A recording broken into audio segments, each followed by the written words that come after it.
Hello everyone, welcome to another video. Today I will show you how to change Instagram password if forgotten old password. Now if you forgot the old password, then there's no worries. We're right now going to show you how to do it. So you can do this in your application, but what we're going to do is we're going to go to Google Chrome. Now go to Google Chrome, log out of your Instagram if you are already logged into your Instagram on Google Chrome, and this is how your Google Chrome should look like. Then once you're here, what you can do is you can go here and you can, let's say you want to log in, right? Let's say we want to log in into our account right here, right? And then what we can do is we will click on forgot password here.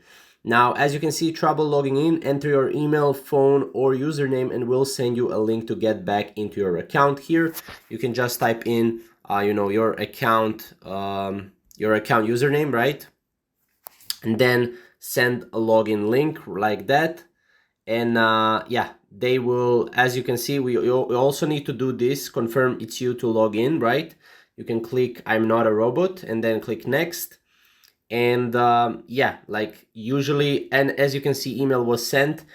We sent an email to this email with a link to get back into your account. So this is how you can get back into your account and how you can change Instagram password once you forgot the password, and if you can't go in and log into your Instagram account. And I hope this video helps. If it did, comment down below because I would appreciate it. And yeah, thank you for watching.